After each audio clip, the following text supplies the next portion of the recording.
परम संत बाबा जय गुरुदेव जी महाराज की भविष्यवाणी आप लोग देखिए इस वीडियो में। अभी तक चैनल को सब्सक्राइब नहीं किए हैं तो जल्दी से चैनल को सब्सक्राइब कर ले। हमारी वीडियो सबसे पहले देखने के लिए बेल आइकन बटन को प्रेस करें। परम संत बाबा जय गुरुदेव जी महाराज द्वारा की गई भविष्यवाणी को आज मैं आप लोगों को सुनाने जा रहा हूं। इस अमृत संदेश को ध्यान से सुने। इसमें बाबा जी सत्संग के दौरान बताते हुए बोले हैं, संपूर्ण संसार में परिवर्तन लाने के लिए भारत को ही कारण बनना होगा। त्रेता युग में विश्व युद्ध का कारण भारतवर्ष था, द्वापर युग में भी विश्व युद्ध का कारण भारतवर्ष था तथा इस बार भी भारत को ही विश्व युद्ध का कारण बनना होगा। संपूर्ण संसार में परिवर्तन लाने लिए अब भारत को ही कारण बनना होगा। संपूर्ण संसार में कलह उत्पन्न होकर इस्लामिक देश और चीन नष्ट हो जाएंगे तथा छोटे देश बड़े देश में विलीन होंगे। इस्लामिक देशों में बड़ा कलह उत्पन्न होगा तथा वहां की जनता आपस में ही लड़कर समाप्त हो जाएगी। अनेक छोटे छोटे देश बड़े देशों में समाविष्ट हो जाएंगे। भारत इन सभी का नेतृत्व करेगा। चीन का अपनी सभी वैज्ञानिक उन्नति के प्रति अहंकार नष्ट होने से वह भी विनाश की कगार पर आ जाएगा। इनमें बचे चीनी लोगों को भारत सहायता करेगा। उस समय तिब्बत पुनः भारत में विलीन होगा। संसार के सब देश मिलकर भारत पर आक्रमण करें तो भी वे भारत पर विजय प्राप्त नहीं कर पाएंगे। संसार के सभी देश एकत्रित होकर भारत पर आक्रमण करें तब भी कोई भारत पर विजय प्राप्त नहीं कर पाएगा। भारत में आमूल परिवर्तन कर सबको नए रूप में संगठित किया जाएगा। अन्य देश कितने भी प्रयास करें तब भी जागतिक सुरक्षा परिषद भारत में ही आएगी। जागतिक सुरक्षा परिषद को अमेरिका से भारत आने से रोकने के लिए संसार के सभी देश चाहे जितने प्रयास करें उनके लिए यह संभव नहीं होगा।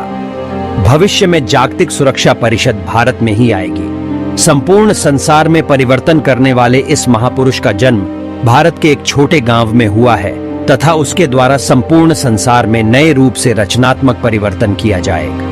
मानव जाति के इतिहास में अत्यंत महत्वपूर्ण सिद्ध होने वाले इस महापुरुष का जन्म भारत के एक छोटे से गांव में हुआ है। उस महापुरुष को जनता से इतना समर्थन मिलेगा जितना आज तक किसी को भी नहीं मिला होगा। वह महापुरुष समाज में नए रूप से रचनात्मक परिवर्तन करेगा। ये परिवर्तन विश्व के सभी देशों में किए जाएंगे।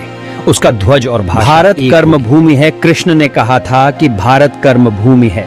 यहाँ आज्ञात्मवाद रहेगा, मानववाद रहेगा, भौतिकवाद नहीं चलेगा। इसे भोग भूमि मत बनाओ, नहीं तो विनाश हो जाएगा। इस भूमि से धर्म को कभी खत्म नहीं किया जा सकता। धर्म को खत्म करने वाले स्वयं खत्म हो जाएंगे। समय थोड़ा रह गया है। किसी महापुरुष की छत्रछाया में रहोगे तो अकाल मृत्यु से बच जाओगे। कलयुग जाने वाला है और सत्युग आने वाला है।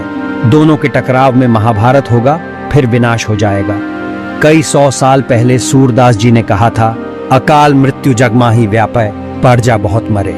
काल ब्याल से वही बचे जो गुरु का ध्यान। मुसीबत आ रही है और बहुत भयंकर रूप में आ रही है। यह सब तुम्हारे कर्मानुसार ही आएंगी।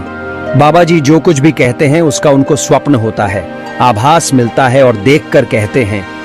तुम्हें आगाह करने के लिए तुमको सुनाते हैं। मेरी बात पर ध्यान दो।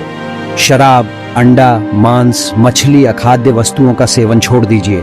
आंदोलन, हड़ताल, तोड़फोड़ सब छोड़ दीजिए। बुराइयों की तरफ से मुंह मोड़ लें, धर्म के रास्ते पर आ जाएं। ये आपके भले की बात होगी। दुनिया के लोग अब धर्म की तरफ नहीं मुड़ते हैं तो परेशानियां तो आएंगी, वो चाहे जमीन से आ जाए, चाहे आसमान से आवे, चाहे पूर्व से आवे या पश्चिम से, परंतु अब यह आएंगी जरूर। इनको कोई रोक नहीं सकता।